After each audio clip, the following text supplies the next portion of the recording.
mu izina rya Yesu. Twebwe ishengero ryo kuw'Imana mu gatondo, Imana yaduteye iteka natwe tuba muri iki gikorane. Yesu nashimwe. Hanyuma rero mutwihanganire, turaza gutwara akanota nk'agakeya, ariko n'ubundi tuma turi abana nta ngorane dufise.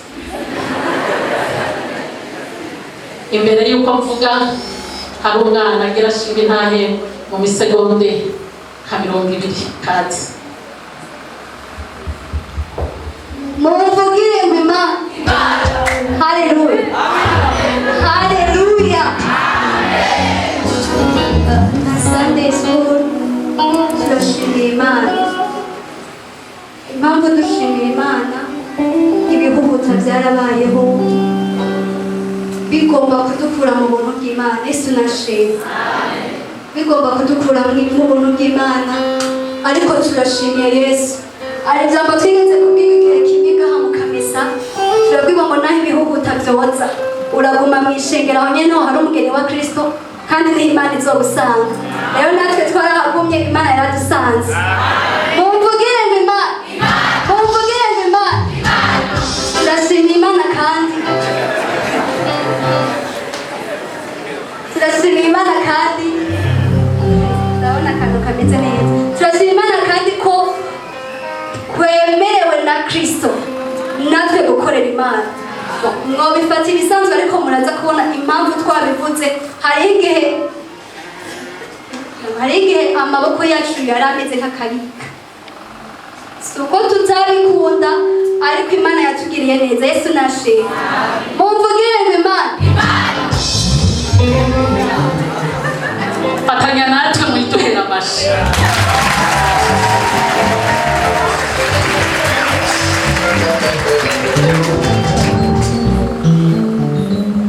Hari umwanditsi wo muri Bibiliya, Abisirayeli bavuze ngo ku nzuzi z'i Babuloni.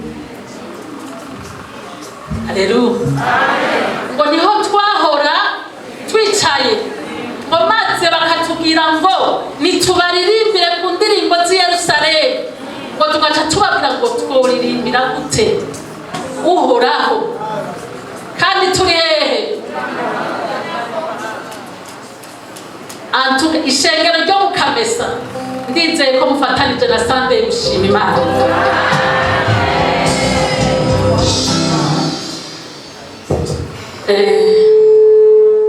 Dufise amashime twebwe Sunday school adafise aho ashobora guhera n'ahagarukira, ariko uwundi yavuze ngo ninagera mu ijuru bizonshobokera.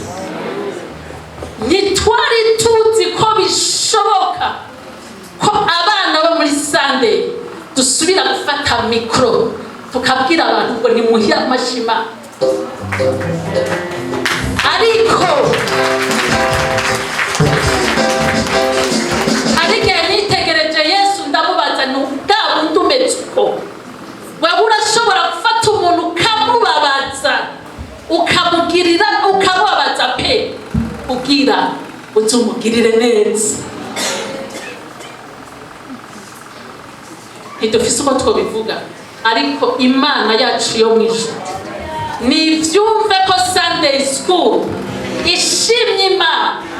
Ibihuhuta mu bisanzwe yo haje imvura nyinshi hakaza sinzi ko ari umukono ko ari ndirima hasi mu kiyaya, ntusanga ibintu byose byakoranye n'ibibuye n'ibiki. Urumva rero twebwe kubera twarabapeti, hari igihe ibihuhuta byaza ibibuye n'ibintu byose bigaca bigwa kuri Sunday school, ariko ubu turaririmba nimukomera amashima.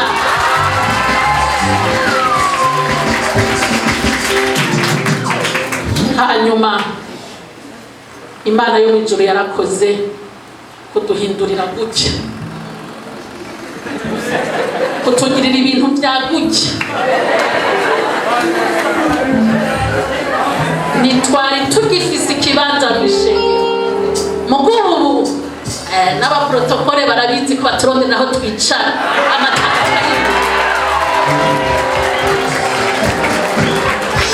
Yemwe abanyabakamesa nimuvyige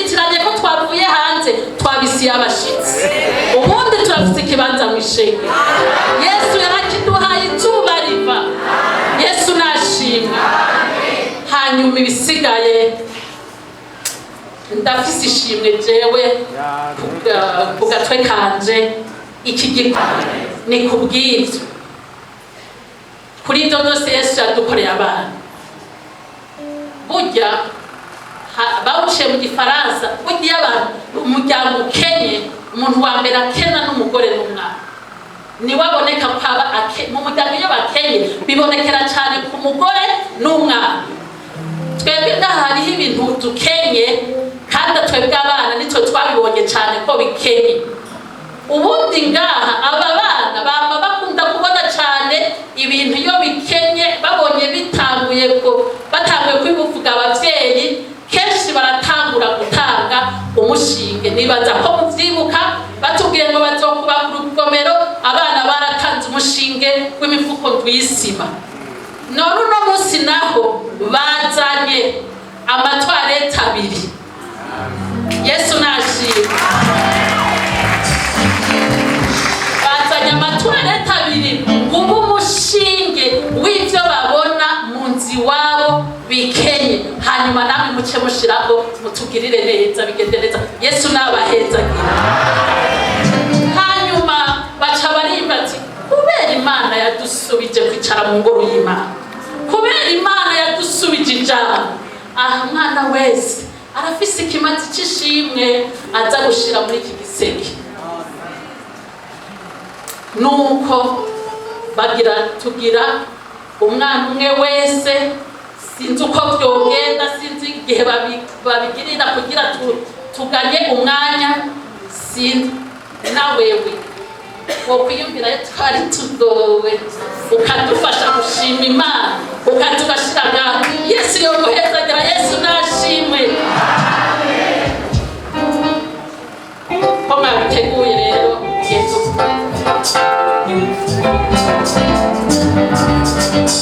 canke muraza gushiramo dusohoka Sa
turi